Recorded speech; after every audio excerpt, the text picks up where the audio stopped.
Ini aku, semua milikku, ku serahkan padamu Tuhan.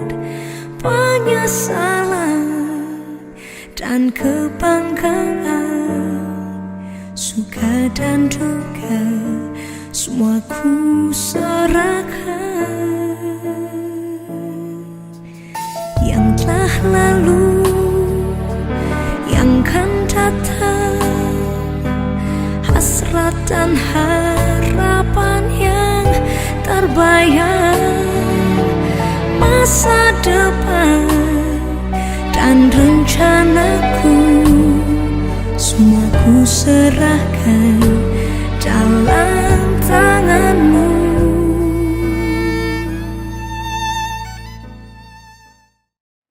Saudara kekasih dalam Yesus Kristus, selamat pagi.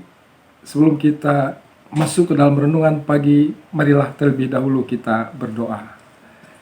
Puji dan syukur kehadirat-Mu Bapa di surga, buat kesempatan yang Kau beri untuk kami bersama-sama merenungkan sebagian dari firman Tuhan. Bapa di surga, kuduskan kami supaya kami layak untuk berkata-kata dan juga layak untuk mendengarkan firman-Mu pada pagi hari ini. Terima kasih Bapa di surga, dalam nama Yesus Kristus kami berdoa dan mengucap syukur. Amin. Saudara kekasih dalam Kristus Yesus, sebagai landasan renungan firman Tuhan pada hari ini terambil dari Imamat 19 ayat 15. Saya bacakan demikian firman-Nya. Janganlah kamu berbuat curang dalam peradilan. Janganlah engkau membela orang kecil dengan tidak sewajarnya. Dan janganlah engkau terpengaruh oleh orang-orang besar, tetapi engkau harus mengadili orang sesamamu dengan kebenaran. Saudara kekasih dalam Yesus Kristus, kitab Imamat secara umum adalah mengajak umat Israel untuk hidup kudus. Karena mereka memang dipanggil oleh Tuhan untuk hidup kudus. Pengertian hidup kudus ini adalah hidup yang sesuai dengan apa yang diperintahkan oleh Yahweh. Dan itu sudah pasti berbeda dengan cara kehidupan, cara berkelakuan, dan cara berbicara orang-orang yang ada di sekitar Israel. Katakanlah sebagai contoh, jika orang-orang di sekitar Israel mereka itu adalah penyembah Baal, tapi orang-orang Israel itu adalah penyembah Yahweh. Orang-orang di sekitar Israel itu beribadah pada hari-hari yang tidak beraturan. Tapi orang-orang Israel itu beribadah secara beraturan pada setiap hari Sabtunya. Dan juga demikian mengenai perayaan-perayaan, orang-orang di sekitar Israel itu tidak mempunyai aturan dalam perayaan. Tapi orang-orang Israel, perayaan-perayaan itu sudah ditentukan hari-hari dan bulannya. Dan juga mengenai apa yang harus dikurbankan, apa yang harus dilakukan. Dan juga mengenai apa yang membuat kita najis, dan apa yang membuat kita tahir. Dan apa yang tidak diinginkan oleh Tuhan, dan apa yang diinginkan oleh Tuhan. Jadi ada pembedaan-pembedaan yang jelas bagi orang Israel. Nah, ketika mereka ini melakukan apa yang dikehendaki, yang diajarkan oleh Yahweh pada mereka, maka di sanalah mereka boleh dikatakan menjalani kehidupan dengan kekudusan. Demikian saudaraku pemahaman tentang kata kudus. Kemudian pada perikop yang kita baca, di sana kita diajak untuk melihat dunia pengadilan, baik yang ada di Israel maupun yang ada di sekitar Israel. Dunia pengadilan di sekitar Israel, saudaraku, mereka ini sering justru tidak menampilkan keadilan. Sebab apa? Ketika berperkara antara orang yang miskin dengan orang yang kaya, maka sering terjadi yang menang itu adalah orang yang kaya. Padahal sesungguhnya orang yang miskin itu adalah orang yang benar. Namun oleh karena mereka tidak mampu membayar hakim, sementara orang kaya itu bersalah namun mampu membayar hakim, maka hakim memutuskan bahwa yang benar itu adalah orang yang kaya. Maka melihat pengalaman-pengalaman yang terjadi di sekitar Israel ini, firman Tuhan mengingatkan para hakim Israel agar hidup kudus dalam arti kata tidak seperti hakim-hakim yang ada di luar Israel. Jadi hakim Israel itu diwajibkan untuk memeriksa perkara dengan teliti, seteliti-telitinya, sehingga di sana akan kelihatan siapa yang bersalah dan siapa yang benar. Dan dalam keputusan sebagai hakim kudus, hakim ini harus membela, hakim ini harus memberikan hak kepada orang yang benar untuk dibenarkan dan kesalahan kepada orang yang bersalah. Sekalipun yang benar itu adalah orang miskin, maka itu harus diberikan kepada orang yang miskin itu. Juga sebaliknya, jika orang yang kaya itu adalah orang yang benar, maka keputusan benar itu harus diberikan juga kepada orang yang kaya. Jadi mengenai benar dan salah dalam tangan hakim, dia tidak bisa melihat apakah dia miskin atau dia kaya. Tapi yang harus dia lihat dan perhatikan jelas adalah siapa yang benar, siapa yang salah. Nah, inilah bentuk kekudusan bagi para hakim Israel. Dan dalam dunia pengadilan Israel, di sana ada kebenaran Allah.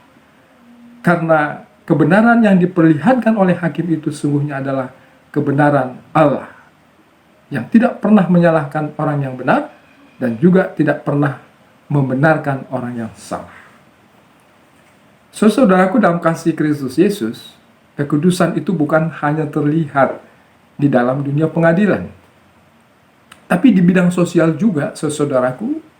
Dalam perikop dari ayat 1 sampai selesai, jika kita baca, di sana juga ada dikatakan, bagi orang-orang kaya, begitu dia selesai panen, dia tidak bisa memanen untuk kedua kali, untuk memanen sisa-sisa yang ada. Dan juga dia tidak bisa lagi mengutip gandum-gandum yang terjatuh ke tanah. Tapi itu dianggap merupakan milik orang asing dan orang-orang miskin yang tidak mempunyai lahan ataupun mempunyai tanah pada waktu itu. Jadi hidup kudus itu juga berarti bahwa mau berbagi, tidak menghabiskan hasil panen yang dia miliki, tapi sisa-sisanya itu diberikan kepada orang yang tidak memiliki. Demikian juga halnya dalam memanen anggur. Maka panen yang pertama boleh diambil, tapi panen yang kedua itu adalah hak orang miskin dan orang asing. Demikian juga, saudaraku, kita bisa melihat secara jelas bahwa secara umum pada waktu itu orang-orang Kanaan itu menyembah Baal itu dengan mempersembahkan babi. Tapi orang kudus itu justru memantangkan babi, agar supaya keterkaitan hidup dengan Baal itu begitu jauh. Karena orang Israel yang hidup kudus itu memantangkan babi, sementara Baal itu menyukai babi. Maka kudus itu juga berarti bahwa berbeda cara menyembahnya juga dengan orang-orang Kanaan. Nah, demikian saudaraku, arti kata kudus ini yang harus dipelihara oleh orang Israel, sehingga terlihat memang mereka ini adalah berada di bawah pimpinan Yahweh, yang berbeda jauh dengan pimpinan Baal terhadap orang-orang Kanaan. Dan secara umum juga dalam etika hidup orang-orang Israel, mereka itu hidup kudus. Jadi orang-orang di sekitarnya itu cenderung curang, mencuri dan lain sebagainya, tapi mereka ini justru hidup jujur, tidak mau mencuri, rajin bekerja, dan lain sebagainya. Dan juga jika orang-orang di sekitar Israel itu penuh dengan rasa dendam dan benci, tapi orang-orang Israel itu penuh dengan hidup penuh dengan rasa kasih dan sayang, dan juga penuh dengan pengampunan. Jadi memang sangat berbeda jauh antara orang yang hidup kudus dengan orang yang tidak hidup kudus. Jadi kekudusan ini harus dikaitkan dengan perintah Allah, Taurat Allah, dan itulah yang membuat mereka ini kudus, dalam arti kata berbeda dengan bangsa-bangsa di sekitarnya. Demikian saudara kekasih, firman Tuhan pada pagi hari ini untuk kita renungkan. Amin. Kita berdoa. Kami bersyukur Bapa di surga buat kasih pertolongan yang Kau berikan kepada kami dengan memberikan firman Tuhan bagi kami, untuk mengajak kami untuk hidup kudus pada hari ini. Ketika kami memelihara kekudusan, maka terlihatlah bahwa kami adalah anak-anak Tuhan yang hidup kudus, sehingga kami tetap ada dalam pemeliharaan-Mu. Oleh karena itu Bapa di surga, mampukanlah kami pada hari ini secara bersama-sama untuk hidup kudus. Kami juga bersyukur kami boleh mendoakan jemaat Tuhan yang ada di Cisalang. Kiranya Engkau juga menuntun, membimbing mereka untuk hidup kudus. Dan ketika mereka mempunyai cita-cita yang baik, kiranya Engkau memampukan mereka untuk mengejar dan mencapai cita-cita mereka. Ketika mereka adalah dalam pergumulan, kami juga memohon kiranya Engkau menolong mereka, memberi solusi agar mereka dapat keluar dari pergumulan hidup mereka dan menang. Demikian juga Bapa di surga, dalam mereka mengharapkan pertolongan dari Tuhan tentang anak-anak mereka, tentang perkuliahan, persekolahan anak-anak mereka, pergaulan anak-anak mereka, kiranya Engkau juga mau menolong, ikut campur tangan. Kuasa Roh yang kudus menguasai mereka, memberi hikmat dan juga salom, sehingga mereka mampu mendidik anak-anak mereka dengan sebaik-baiknya dan membawa mereka untuk takut akan Tuhan. Dan juga pelayanan penatua, diaken, dan juga pendeta yang kami kasihi yang ada di Cisalak, kiranya Engkau tetap memberkati mereka. Kau memberikan salam, hikmat, kebijaksanaan surgawi, sehingga mereka melayani dengan penuh percaya bahwa Tuhanlah yang memberi kekuatan bagi mereka dalam pelayanan yang Kau percayakan kepada mereka. Kami juga berdoa Bapa di surga, dalam pergumulan hidup mereka, barangkali ada di antara mereka yang dalam keadaan sakit. Kami mohon juga supaya Engkau memberikan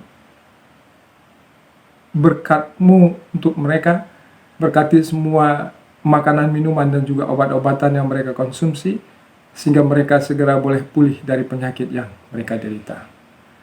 Dan kami juga tidak lupa mendoakan semua anak-anak Tuhan yang ikut dalam renungan pagi ini. Kami juga bersyukur Tuhan untuk bersamaan kami melalui renungan pagi, dan juga kami memohon kiranya Engkau memberikan shalom bagi kami semua, sehingga firman Tuhan boleh menjadi kekuatan bagi kami untuk menjalani hidup kudus juga pada hari ini. Terima kasih Bapa di surga.